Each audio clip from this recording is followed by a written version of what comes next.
What is up, Mets fans? Welcome back to another episode of the Mets'd podcast. The boys are catching you after game one of the NLCS. And I'm telling you right now, do not worry, do not fret, do not fear. There is a lot of baseball left. And if you are doubting the New York Mets right now, I don't know why you're listening to us. I don't know why you're still watching this team. This team has been down and out so many times, so much worse than right now. 1-0 in this series does not matter. You thought the Mets were going to sweep? You thought the Mets were winning 4-0 in this series? No, it was never going to be that easy. Just like against Philadelphia, just like against Milwaukee, just like against Atlanta. This is a war. You got to win the war. Wars aren't won in one game. They aren't won in one day. We got a lot to talk about here. We're going to talk about the in-game decisions. We're going to talk about the tactical stuff. We're going to talk narrative. The narrative stuff is getting out of control right now. Out of control in the baseball world. We're going to talk about that as well as give you guys a little bit of a heads up. Hey, tomorrow we're doing a live podcast from Murphy's Bar in Astoria. That is right. After game 2, Murphy's Bar in Astoria, me and James will be doing a live podcast. Come hang out at the bar. Shout out Rory. Shout out everybody over there. The bar is amazing. It's all Mets fans. You're going to want to come hang out if you're in the area, if you're in New York, if you're in Queens, if you're in Astoria, whatever it is, come hang out with us at Murphy's Bar in Astoria. We'll be doing game 2 live from there. Hope to see you guys there. Also, make sure you follow us on all our social media at Mets'd on Twitter, Instagram, and TikTok. Subscribe to the Mets'd podcast YouTube channel if you want to see the video version of this. And if you are listening to us, Apple Podcasts, Spotify, Overcast, whatever it is, drop us a rating, drop us a review, download, and subscribe. James, we just spent the last 2-3 hours hanging out with each other, watching these games. Give the people what you're thinking right now. What's going on? I think there's two different ways to think about everything we just watched. I think part of it is that there was a game that was played, and the Dodgers beat the piss out of the Mets, 100%. Yeah. And I think on top of that, there were a lot of little micro decisions that the Mets made that snowballed, that not being hindsight 2020, not being a Monday morning quarterback, just a lot of little tiny things that happened that snowballed that made this game get out of hand and let it get kind of to the place it got. And the flip side of that is when it got to the place it got with a huge win for the Dodgers over the Mets in game 1 of the series, I think the baseball world was like, all right, fuck it. This is over. This is over. A 7-game series over after one game. We disregarded the Mets the whole time. We believed in them for 1 week, and now they're dead again like we always knew they were dead the whole time. That's kind of what the national media does to the Mets over and over again. They've done it for years. They've done this whole year. They've done it in the past month. They'll always do it to the Mets. So I think that we want to start by talking about the technical baseball stuff, tactical stuff, as you said it before. But then we're going to talk a lot about what's going on with Fox, what's going on Twitter, what's happening with all of these people that for some reason are damning this Mets team as if they haven't watched this Mets team for the last 4-5 months of the season, because I think that's a really relevant thing here. But again, we want to start with baseball because we haven't talked to you guys since we won the Philly series. Real quick, I want to ask the people at home, if you're listening, if you're watching, is it time to shave the playoff beard? I just got to know. True. I got to know. This was the first time in, weeks the Mets have played bad baseball. I haven't shaved since the home series against Philadelphia. I have not shaved. This thing looks disgusting. It's terrible, and it's itchy. I will keep it if we think the vibes are good. I will shave it if we think the vibes are bad. You tweet at me. You say shave or no shave. Whatever it is, at GiraffeNeckMark, at Mets'd. Let me know. This thing will be gone if you guys tell me to by 4 p.m. tomorrow for the 4 o'clock game. But I got to know before then. Otherwise, it's staying on my face. Continue, James. Truthfully, on that same milk, is this the moment to change the superstitions? Because I've been rocking the same jeans. Haven't washed them, of course, for almost every single playoff game we've played. I also, while I'll trim the edges of my beard, I haven't actually done anything to the thickness of the beard. So is this a time to reset superstitions right now? You guys let us know. YouTube comments, Twitter, anything, let us know. But again, we haven't talked to you guys since the end of the Philly series. And just to get it out of the way, for us, for the team, that was really emotional. Yeah. Brandon will cry in the field. Francisco Lindor cried in the field. This was an exorcism, like we said in the show. We were drunk when we did the episode. It was our most listened to episode ever, and we thank you guys for that, and we hope you're still with us after this abominable game. But it was a moment where I think the Dodgers had something similar to with the Padres, but it was different, where they kind of pushed down the little brother they've always had, where we finally beat up the bully that we've had for not the last 10 years, but we had the bully that we had one time 15 years ago. So I think that was a relevant thing. But there's something about this Mets team coming out to play today with a 3-day layoff for the first time in a month, where we haven't had a chance to catch our breath for a few weeks. And you mentioned this was the worst game the Mets have played in a long time. This is literally the first time they played a bad game since the Saturday night against the Brewers in Milwaukee, right before the doubleheader against the Braves. So I think there is something about this team looking around and kind of smelling the roses for the first time and getting knocked off they're not knocked off their vibe a little bit, knocked off the rhythm. And I think another part of that too, we talked about it. The Mets didn't fly out to LA until later on Saturday because they did a full team workout at Citi Field on Saturday with the team and the players and the families, and they left straight from the field.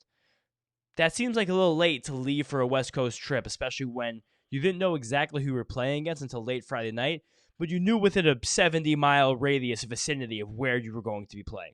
So I think that was a little weird, but I can't fault that. And then there were some roster decisions also happened between then, where Jeff McNeil came back. He did his rehab in the Arizona Fall League. He took Adam Ottavino's roster spot. So then it became a situation where the Mets are going to carry one fewer pitcher for the series than they carried for the last 2 series, which it makes sense because you want Jeff McNeil on this roster. He's one of the best 26 players in the team, so you want him on. But then also, this is the first 7-game series we're playing this postseason. You're taking a pitcher off the roster. And then, as we saw in Game 1 on Monday, because another decision that was made on Sunday, Kodai Senga got the ball in Game 1. We knew Kodai Senga came into this game with a maximum 50 to 60 pitch limit. He came out flat, cold, no rhythm, no feel, nothing at all. Kind of got pants a little bit, and then he's out of the game in the middle of the second inning, and then you kind of feel like you're playing catch up the whole way. Now you're down a pitcher. And these are what I was talking about at the top of the show where things start to snowball and things start to feel a certain way. And I think a lot of people in the world are, for some reason, fully turning their back on Kodai Senga now. Yeah. But there's also a situation where, maybe his third start of the year shouldn't have come in NLCS Game 1 against the Dodgers. You know, all these things are kind of working in their head the same way right now. Yeah, so roster decisions. McNeil for Ottavino, I think, is the right decision. I think Adam Ottavino serves no purpose to the team. The only purpose he has is in a game like today when they were getting the pants beat off of them, and he's just going to eat innings rather than someone else like a Jose Budo or David Peterson going extra innings, whatever it is. That's the only purpose Adam Ottavino serves. So I think McNeil for Ottavino, right decision. I think that's a good baseball decision.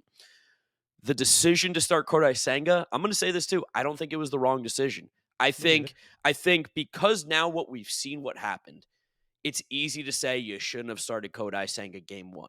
But realistically, looking back at that start against the Phillies, he made one bad pitch, and it was to Kyle Schwarber on that home run. That was the one bad pitch he made the entire game. Is this a lot to ask of Kodai Senga in the third start of his major league season? Without a doubt. This is the second start he's ever made in the postseason, the biggest start of his entire career. I think there's a lot of peripherals on this start that made this, a little bit more under the magnifying glass and maybe can cause people to think that he wasn't the right decision. But me, you, Mets fans across the world, you'd be lying if you said that when you heard Carlos Mendoza say Kodai Senga starting Game 1, you weren't fucking pumped. You'd be lying if that 100%. on July 10th or whenever he made his appearance against the Braves, if the last time he pitched against the Phillies, if you said Kodai Senga is starting Game 1 against the Los Angeles Dodgers, you would be pumped. You'd be excited. You would be behind that. Kodai Senga is the best pitcher on this roster. He's the most talented pitcher on this roster. Highest upside. He pitched horrendously today. There's no way around it. This is going to go down as probably the worst start in Kodai Senga's career. I can't imagine he's going to be able to match it. 4 walks in an inning essentially of work. It was unacceptable. He pitched really, really poorly. The mechanics were off. The arm location was off. The release point was off. The cutter was terrible. The slider was terrible. The fastball was terrible. It was not good. 0 swings and misses. 0 swings and misses. It was the worst start of his entire career. And there are reasons behind it. I'm sure because this is the third start of the season, that is partially to do with it. But at the same time, I will not fault Carlos Mendoza for giving the ball to what is the best pitcher in this entire organization in Game 1 of the NLCS. Now, where I will get on Carlos Mendoza for a decision in this game, 2 things. 1, Kodai Senga started in the second inning. He did not have it in the first inning. It was obvious he didn't have it. Couldn't locate anything. At one point, I think he threw 15 pitches. 13 of them were balls. 2 of them were strikes. He was done. He was out. You should have pulled him after the first inning. I think the Mets tried to get cute. They went 2-run deficit. How much worse can it get? We saw how much worse it got. That was the wrong decision. You give David Peterson the clean inning. The second thing that bothered me about this, Starling Marte hitting 5th over Jesse Winker. There's no world, no conceivable world, especially in the baseball sense, where Starling Marte against Jack Flaherty should be getting theoretically more at-bats than Jesse Winker. And we saw that happen in the third inning where they had an opportunity to get more runs. Starling Marte came to the plate. Not his fault. He put a good piece of wood on it. He's playing completely fine baseball. I know his numbers aren't great across the board. He hasn't had extra base hits in a while. But boy, oh boy, would I have preferred for that to be Jesse Winker, who has been mashing right-handed hitters all year long.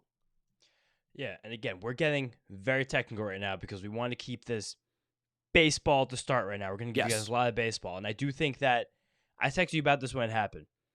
the Kodai Senga decision to go start with there. Like the same thing we just said, highest upside pitcher. If you need one out from a Mets pitcher, just in general, in the space-time continuum, you probably want Kodai Senga to be the guy to get that out. But then you have to think about the fact that after the way the game started against the Phillies last Saturday, and again, it's been over a week since it happened, so people thought that was okay. Kodai Senga comes out in the first inning tonight, he's throwing 94, 93 miles an hour. He tries to throw that cutter over and over again. That cutter became the pitch that was the pitch that set him apart dramatically as the season ended last year. So that was the one that was going to be his pitch. It wasn't there. For me, especially knowing that they were going to give you Jack Flaherty in this game, then you knew after Jack Flaherty it was a combination of a bullpen day and then Walker Buehler, and now we know that Monday night's going to be Monday afternoon, I guess. I forgot it's going to be a fucking day game after a night game. It's going to be a bullpen day. Then we're going to see Walker Buehler. Game 3 when we're rabbiting Farrell at Citi Field on Wednesday night. I would have liked to match the best they have early with the best we have early, because knowing that Sean Manaea is the guy he's become, go a guy versus a guy, especially the fact that you have Sean Manaea as a lefty when the Dodgers' best two hitters are both left-handed pitchers. But again, that's beside the point. I thought that was splitting hairs. I was fine with Kodai Senga. But then it was a situation where the guy who starts, at least the guys who start game 1 and 2, so it's still going to be Manaea, but especially the guy who starts game 1. You have the benefit of the first game, the second game off, then 2 off days in between before game 1 and game 7. So you have the opportunity to pitch 3 times this series. It's only probably going to happen for one guy. It's probably going to wind up being Senga/Peterson in this. And Peterson looked the worst he has looked in months. Yeah. Horrible. He looked terrible. Dodgers are a really good hitting team. I think also, you and I partially here too, a lot of the Mets fans, I think, forgot how good this Dodgers lineup was because of how beleaguered their pitchers are. And I think a lot of the Mets fans were a little scared about the Padres because of the second half record, because of the bullpen, because of Tatis and all this shit. But this Dodgers team is insane. It's really, it's stupidly fucking good. But again, these are splitting hair kinds of decisions. I think the Marte Winker decision is the one that really made me the most mad today when things were happening, especially when the lineup came out, because there's no semblance of baseball rationale or logic. We just gave you good reasons for both sides of the Kodai Senga thing. I can't point to one reason on God's green earth why Starling Marte should come up with a situation ahead of Jesse Winker. It wasn't a lefty-righty thing. There were no other lefties flanking Winker or Marte at this spot in the lineup. It's not a hot thing because Winker's had a better series against the Phillies than Marte. Marte hasn't had an extra base hit since September 14th, a month from the time you guys listening to this. That's the last time Starling Marte had an extra base hit. And that was that series in Philadelphia that Luis Severino pitched right when Francisco Lindor got injured. Think about how long ago that was. So that's the one where, again, in terms of pure baseball, where I was frustrated the most. And then even tiny things like McNeil, yada, this and that. And then, end of the day, this game just got out of hand. This was a good baseball team that played really, really well, and things clicked. The thing that I can't wrap my mind around, the thing I can't figure out the life of me as long as this night goes on, and as long as this day goes on.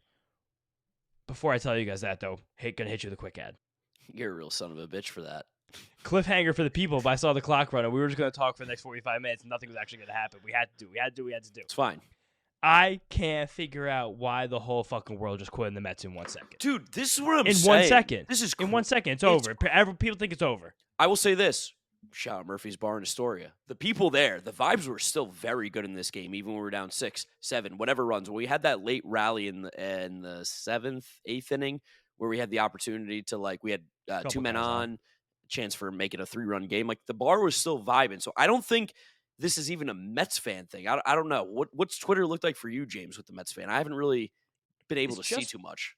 It's just the world. I think the world has been heavily influenced by the very, very pro-Dodgers broadcast this game was broadcast on. Crazy. Where we have the Dodgers' literal home announcer, Joe Davis, doing play-by-play, and enemy of the state, John Smoltz, doing color commentary. Someone who hates the Mets and is hated by Mets and Mets fans alike. Just a little John Smoltz story real quick for everybody. I need to interject because this is one of my favorite stories ever. Allegedly, John Smoltz once missed a start because he was injured. It was a phantom injury, quotation marks for those of you watching or listening, because I did it on YouTube. John Smoltz put on a button-down shirt, put on a proper shirt, and it was wrinkled, right? And just like anybody else, you want to make sure that shirt has no wrinkles in it. John Smoltz apparently ironed the shirt while he was wearing it, and it caused him to miss an appearance. I mean, that is all-time levels of brain dead. John Smoltz, Hall of Famer, tip the cap, respect the game. Boy, oh boy, 1, does he suck as an announcer? He's awful on the color commentary. He hates modern baseball. And 2, he's a fucking Brave. How do we get an all-time Brave and the Dodgers play-by-play for this series? How is that even possible? And again, past that, it kind of snowballed to where everyone is like, yep, these are the Dodgers. They did it right now. And people in the Mets community are doing this. Mookie Betts got on the mic after the game and said, we're winning the World Series. Yep. It seems like they think they beat the Padres. This whole thing's over. Like, I can't believe it. We haven't done Media Marvels in a while, but We're there were like Media 25 Marvel, from this yeah. game in general. The whole thing's going to be Media Marvel right now for you guys. They put up a clip in the game about the Mets' patchwork rotation, and it showed Sean Manaea, Luis Severino, and Jose Quintana. The Dodgers are planning 2 bullpen games in this series if it goes 7. They're going to do a bullpen game in game 2 up 1-0. James, How is that a patchwork rotation? What pitcher has thrown the most innings for the Los Angeles Dodgers this season? The whole season? The whole season for the Los Angeles Dodgers on their team. Is he currently on the roster? Unsure. Okay. Is it Stone? Gavin Stone. Nailed it. 140. Next up, Tyler Glasnow, 134. They had 2 pitchers hit 100 innings this year. And you're going to talk about the Mets. They did this last year, too. I know, and you're going to talk about the Mets as a patchwork rotation. Listen, I get it. The Dodgers have the names. They have sex, whatever they got. Like, they're the sexier team. Tyler Glasnow, not pitching, whatever. Yoshinobu Yamamoto getting paid $700 million. Like, they have just as much a patchwork rotation as the Mets. I'm not even going to diminish. It's more theirs. of a patchwork rotation. Yeah, like that's my point. It's just like the narrative right now, the glazing. For those of you who are maybe not on the TikTok world, not 20 to 30 years old, glazing meaning the unadulterated just sucking off to get really, really raunchy, but just like no reason. Overappreciation of this Dodgers team is out of control right now. Out of control. This team is beatable. They're getting treated like they're the fucking 1920 Yankees. They're getting treated like they have murderers row right now. This is crazy. It's just crazy how these last few weeks for the Mets have gone and how the last 10 years for the Dodgers have gone for some reason after one game where, again, they beat the piss out of us. I'm not taking anything away from this Dodgers team. They crushed us. Timely hitting. That single by Max Muncy in the first inning felt like getting stabbed in the heart. Shohei hit a 117-mile-an-hour 2-hopper that was it flew through the infield. Again, they played really well. They crushed us. But this is not how fucking baseball works. We're going to bed tonight and wake up the next day, and that's it. We're playing another baseball game. And even if we lose the second game in LA, I'm not conceding shit. No. I'm not. There's no way. Last year, the NLCS, the Phillies went up 2-0. And in one of those 2 games, they literally won 10-0. Yep. Literally won 10-0. So I just can't possibly understand why in the world everyone is like the Dodgers, the Dodgers, the Dodgers. And you get that Patrick rotation shit. The Mets have the most traditional starting rotation in the fucking, I guess not in fucking baseball, but in this series, they're definitely the most traditional rotation right now. And it's just ridiculous for that to happen. And we're getting screwed up by the fact that this whole broadcast is Dodgers. Everyone gets on the mic after it's Dodgers, Dodgers, Dodgers. All the guys from the Jim Bob Company are Dodgers, Dodgers, Dodgers, Dodgers. Trevor Plouffe is trying to go on his show talking about how this isn't David and Goliath. The Mets are the same thing as the Dodgers. The Mets' active roster in this NLCS is about $40 million shy of the Dodgers. It's about $100 million shy of what their active payroll is. Everyone keeps posting on Twitter. For some reason, the second the Mets get good, everybody hates the Mets for being good. When the Mets are bad, everyone talks shit about the Mets for being bad. We can never win as Mets fans, and that's why it's always, always, always, always going to be us versus them. So everyone get in your fucking foxhole, because we all forgot we're at war right now. We're going to war. This is war. We lost the first battle, but that is not the end of war. That's not how war works. We're going to go back in the foxholes, and we're going to fight so goddamn hard, and it's not going to end. It's not going to end. Like I said, we're going to win the game on Monday, guaranteed, 100%. And even if we don't win the game on Monday, we're going back to the field, and we're going to win on Wednesday. This is not going to go down like this. It isn't. We're too good of a team. There's too many fighters on it. No. And got to talk about the fact that Jesse Winker made the worst base running play I've ever seen in my life. Oh, yeah. No. That was super, super bad. Can't forget that. We're still objective here. Can't even believe that happened. To take such an aggressive turn, I have no problem with that. But then to run to third base and then stop was bizarre. It was crazy. The saunter completely killed the momentum whatsoever, which whatever. You know what? Thank God it was in a game where we lost 9-0. A game where we weren't going to win. We had no shot. There was no opportunity for us to win. Thank God that didn't matter, because we can get the bullshit out. We can get the terrible out. We can move on, and we can focus on tomorrow. Because let's be honest, again, today was a bad game. Start to finish, horrible. There was almost nothing good going on. The best thing that happened was Francisco Alvarez threw out Ohtani, snapped his 36 on stolen base streak in a row, which, go figure, the Mets who give up so many stolen bases, Francisco Alvarez does it. But at the end of the day, the Dodgers took it to the Mets. There's no doubt about that. Because how the Dodgers played today has nothing, absolutely nothing to do with how the Mets Tomorrow. and the Dodgers play in today's game. That's going to be on Monday for you guys who are celebrating Christopher Columbus Day. Maybe listen to this, which is crazy that I'm even saying that out loud.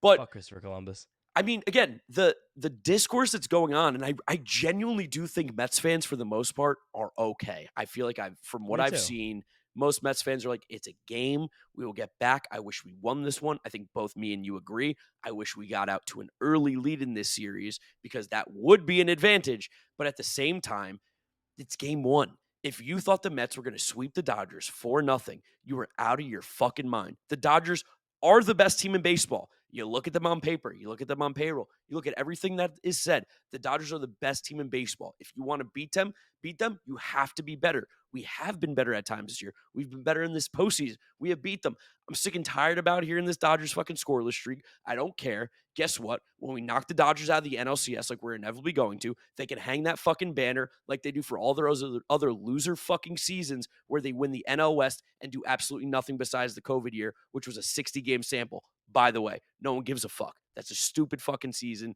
It doesn't matter. To me, game one was terrible. Throw it away. Forget about it. This Mets team is fantastic. Francisco Lindor, Pete Alonso, Mark Vientos, Brandon Nimmo, Jeff McNeil. Up and down this roster, this team is very good. We might not have Shohei Ohtani. Guess what? The Angels had Shohei Ohtani and did fucking nothing. If you play good team baseball, if you play the baseball we've played over the last month, since June, we will come out of this series on top of the Dodgers. And the fucking glazing that I'm hearing is out of control. Again, when we get to Media Marvels, I've got 11 quotes. We're here. Do you want me to start ripping them? Because I can start ripping some of the ones. All this right. whole segment is Media Marvel. Let's 10 minutes of it in Media Marvel. Jolly Olive, friend of the podcast, Shea Station, John Boy, good dude. I randomly clicked on their watch along today when I came back after we watched the game because I wanted to just see what the vibes are like over there. And I know he was responding to someone who works at the company named Zoe, and he was saying, if the Dodgers win this year, that's so scary for the future. I can't Jolly. Doesn't make any sense. Jolly, I love you, buddy, but what the fuck are we talking about, brother? It's game one. Don't worry about it. Regardless, moving on. A-Rod, Jeter, Matt Vasgersian, and Big Papi were out of control in the postgame. You would have thought the Dodgers won the series, maybe even won the World Series, how they were acting. A-Rod said questionable things like Rojas going down is a blessing in disguise for the Dodgers. Yeah, no shit. Miguel Rojas is a terrible fucking baseball player. Always has been. I don't know how he's deceived multiple organizations into thinking that this guy matters, but he fucking stinks. So yeah, losing him was a blessing in disguise. Sure. Which is also crazy, by the way. The best team in baseball, the highest payroll, whatever it is. We're talking about blessing in disguise for this team. Whatever. We're talking about blessing in disguise for this team. Derek Jeter goes, it shows how deep this team is. It shows how deep this team is that Miguel Rojas is their starting shortstop. Derek Jeter, you left the fucking Marlins organization because they wanted to keep playing Miguel Rojas. Fuck off. Get out of here. Matt Vasgersian, friend of the podcast, said they've got Tommy Edman batting ninth.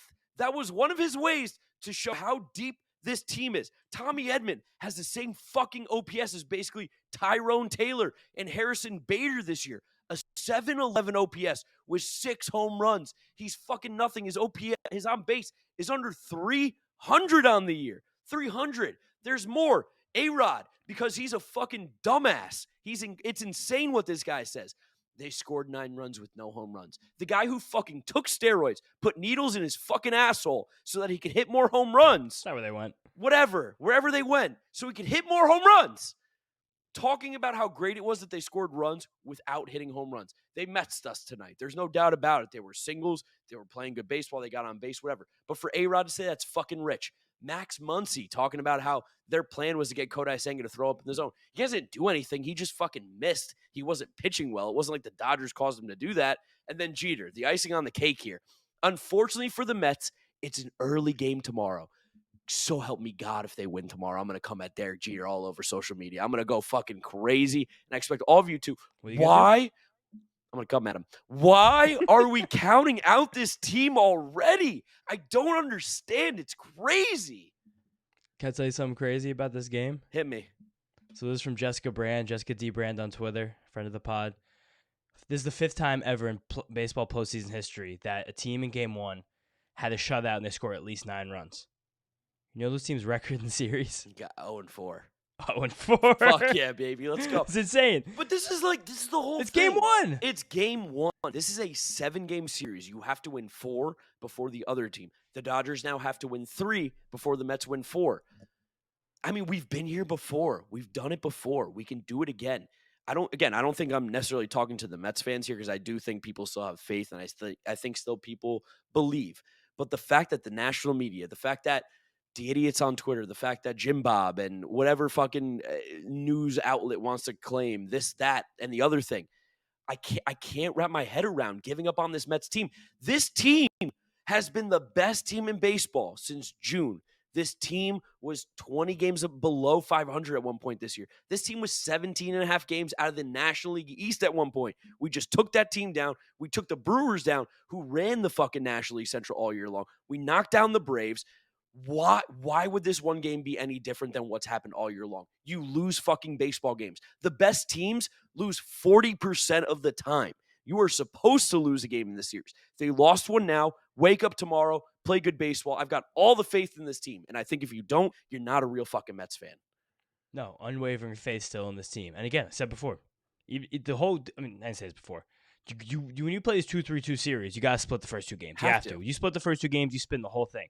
You go into LA tomorrow and you win a game when they have a fucking bullpen day and you have your best pitcher. That's a huge swing. You have to do something with that, and I'm very confident the Mets will do something with that. I just can't understand the fact that after one game, where again, it looked bad. Maybe because it was national television, maybe because of the Ohtani effect. I don't know about this shit. For some reason, people are just counting out the Mets. And there's no real substantial reasoning behind it. It's just the way people feel and the way they want to act. Is the thing that sounds the best, the thing that gets the most clicks on social media. Like ESPN, Fox, everyone's just glazing Dodgers, nonstop over and over again. It's complete fucking bullshit. We got to give you guys another ad, and then we're going to wrap up. Talk more about this preview game 2. I gotta tell you, I was hot. Mad, I you're was hot, dude. I was listening to this post game show, and you weren't even here. I was just in the StreamYard waiting for you to join. I was yelling, I was screaming. No one else is here. There's no one in my apartment. There's no one that can hear me. I was just yelling into the void about the stupidity. Kike's baseball IQ on that Jesse Winker play. Again, the glazing. Who could possibly say that? The glazing is out of control. Kike Hernandez threw the ball to the wrong base, and he's getting fucking credit for it. It's crazy. I'll tell you this. The thing that makes me most confident going forward in this series, how often the Dodgers decided to bunt to give the Mets outs in this game. I pray we do that the rest of the series. If there's more bunts in this series, I guarantee you the Mets are going to come out on top. Giving us outs. Kodai Senga, again, stunk today. Bad. Sucked. Horrible. Was awful. They gave him 2 outs on bunts. It was crazy. He only got 4. He only got 4 outs. They handed him 2 of them. The Dodgers could have winning this game 9-0 significantly earlier if they would have just done this. Kodai was bad.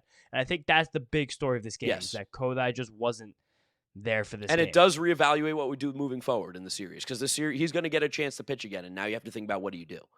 He should get a chance to pitch again. I think also similar with David Peterson. David Peterson looked bad for the first time in a very long time. I think those two working together is really, really good in unison. And you know what else the series points out to me? Last time ever going to say this. Points out to me how bad the Phillies were. It really is. How much better this Dodgers team is than the Phillies. The Phillies were a 500 team for the last 4 months. The Mets and Dodgers are 2 of the best teams in baseball for the last 4 months. All that That's we're relevant. saying is nothing against the Dodgers. Is like when we say like don't count us out, we can beat this team. It's not because the Dodgers are bad. It's more so belief in the Mets. This Dodgers team is the best team in baseball. They were penned as the best team in baseball. Doesn't mean you can't beat them. They're not the best team in baseball right now. Doesn't mean you can't beat them. I mean, with that pitching, They're also not. They're just not. beatable. I'm not afraid of this team. This team is not insurmountable. Another big thing about this game that really pissed me off is that it didn't feel like Jack Flaherty had fucking anything. It really didn't. Nothing. Jack Flaherty was grooving 92. The knuckle curve was really good, but he missed plenty of them. The Mets had 9 hard hit balls against him. They couldn't even muster 1 run. They barely even mustered the hit.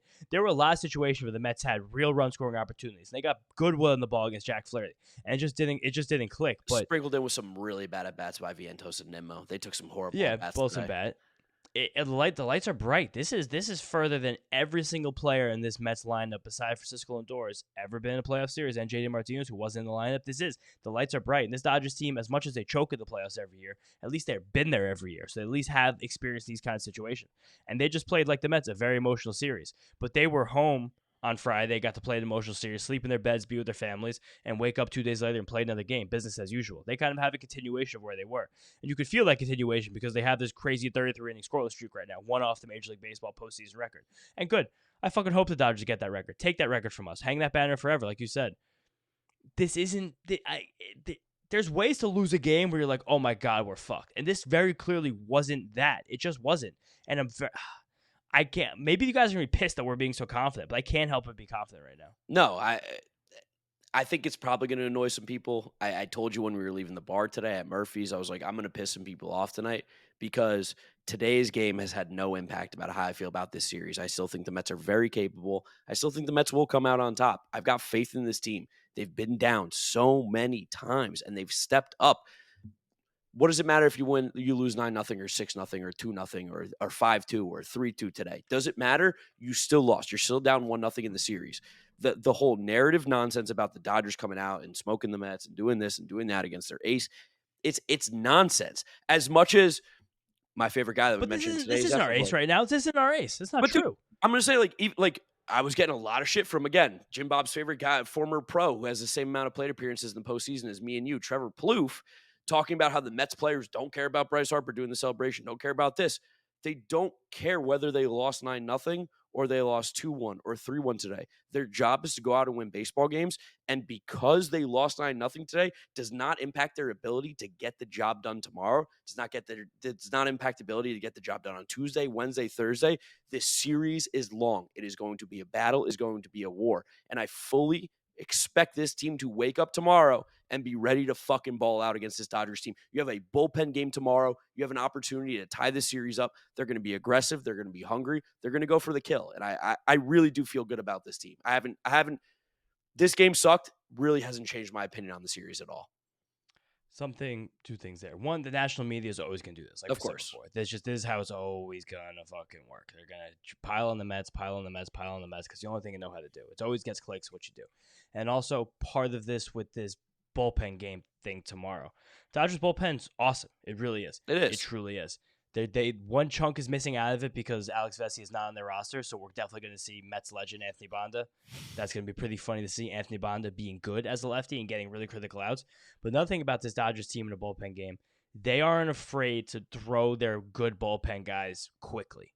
Like, you're going to see Kopech, you're going to see Phillips early in this game. If push comes to shove. And the one thing that's frustrating about the way this game ended, the Dodgers blowing it out, is that they got to save the whole bullpen for the bullpen game. Ben Kasparius. And Daniel Hudson, old man Daniel Hudson, who works on the shipyards, got his one inning. But they haven't done a bullpen game since Game 4, the second to last game in the NLCS, where the Padres blew their load and threw Dylan Cease. He got blasted. He didn't get a second inning. Bad move by them. But that was 4 days ago at this point. I guess 5 days ago now. So you're going to see Brazier. You're going to see Banda. You're going to see Kopech. You're going to see Phillips. You're going to see Trinan. And you're probably going to see Landon Knack as the guy they're keeping tight to give length if they need it. So they're going to throw every single damn thing at you on Monday. And they have to do that because the Mets have Sean Manaea pitching. And all year, Sean Manaea has been our best pitcher. Dog. And Sean Manaea is the guy who has to be the stopper right now. This is why you have a best pitcher. This is the concept of an ace right now. This is the whole point of it. But it's going to really come down to this Mets lineup and how good the at-bats we can take. So I think something this Mets lineup did really well in the last two series was grow as the game went on. And we had this uncanny confidence during the game on Sunday that this team would grow as the game went on against Flaherty, because Flaherty was grooving 92. He is, because Flaherty in his whole career, when he goes above and under 95, is a very different pitcher. And the fact that he was under it the whole game, we couldn't get to him, that's frustrating. We did put good wood in the ball. We did hit the ball hard many times, but it's going to be about just these individual at-bats. Every single at-bat on Monday for the Mets has to be and will be and should be a battle. Yeah. You have to get tight. Ryan Brazier in the first inning, you got to go up there, physical indoor. You have to see pitches. Or you just hit the pitch that's there, because I know you hate that when I say see pitches, but I hate it. It's just about pushing these guys. It's about putting pressure on the other team as quickly as you can. Maybe that's what ball's in play, and maybe that's seeing pitches. It's two of that. If the Dodgers, in the first inning of this game, they tried to jump on Kodai Senga, Shohei Ohtani swung at a bad pitch and hit an easy ground ball, and then Mookie Betts and Freddie Freeman said, we're going to take pitches. He didn't throw any pitches close, to be fair. It was very easy. No, yeah, that was part of it. I mean, the ghost fork he threw Freddie Freeman 1-2 or 2-2, whatever it was. That was a good pitch. And Freddie Freeman swings that pitch and strikes out. It's probably literally an entirely different ballgame, which kind of sucks to think about and say. All these little tiny butterfly effects in a playoff baseball game. But that's why we're here, and that's why we love watching. But it's going to be tons of different looks, tons of different arm angles. Only one lefty now because no Vesey on the roster, like I said before, but you just have to be ready for every single little fucking thing these guys are going to throw at you. And you guys got a taste of it in this game. Dodgers are a good defensive team. They're not giving you extra outs. It's not like the Phillies. These balls are not getting through the infield. These balls are not getting through the gap. Like, this team is stout defensively. We're having an argument with our friend, tell me his name again, Mike? Mike, yeah. Mike at the bar about Tyrone Taylor getting at bats. Nimmo should be the guy playing center field now, McNeil back. I'm like, you just can't do that. Like, I'd rather give up the out and have a guy in center field that I really, really trust to chase down a ball out there. You see that with this Dodgers team. They could bring Kiermaier late. Kike moves all around the field. Gavin Lux is a really good defensive player, and he hits righties really well. When he's not Mookie Betts. Mookie Betts is unfucking believable. He's one of the 10 best baseball players we're ever going to see in our lives. Like, he's ridiculous. Freddie Freeman, it was a great tweet that someone sent me. Freddie Freeman could be on his deathbed, and he can roll out of it if there's a man on second base again. Here's the tweet from @ScratchBomb. Hilarious name. If Freddie Freeman was on his deathbed and you told him there was a runner on second base against the Mets, he'd crawl to the plate and hit a double up the gap. It's true. The guy lives to kill the Mets. Really good baseball player. Not a good guy. Much better baseball player than he is a guy, by far, significantly. But it's it. This team is relentless. They're so fucking good. And shame on all of us for underestimating them. Yes. It's a good team. And if we're going to win the series, it's a war. It's a battle. You have to win this shit. But this team is gettable. They're doing a fucking bullpen game in game 2. The bullpen's really good. I'm not being like an old man saying bullpen games are not right. But get to these guys. If you have the bullpen game and you blow it up in one spot, the whole thing is out of whack. Yep. And if the one thing is out of whack, everything goes out of whack. Because the next game, they have Walker Buehler. Walker Buehler's had trouble this year more often than not. Future Met. If you can disrupt this bullpen game, this was the same concept of Flaherty tonight. If you can get to Flaherty, you can set them all out of spinning the whole fucking time. Because even when Yamamoto goes in game 4, he hasn't exactly been the sharpest. No. It's kind of similar to Senga. He came back, I guess, a month earlier, so he got to kind of get his feet wet in the regular season. But this Dodgers team, as confident as everybody is in them right now, they are fragile at the end of the day. They are. They have an all-star team of pitchers on the IL. And I'm not giving them an excuse for that. I'm saying use that to your fucking advantage. Yep. Kill the head, the body dies. All the pressure's on the Dodgers. Mookie Betts said they're going to win the World Series. Mookie Betts said it. I saw it after the game. He was talking to whoever does the post, I don't know, Tom Verducci, whoever it is. We're going to win the World Series. And then he did try to amend it a little bit. He's like, we're going to get there.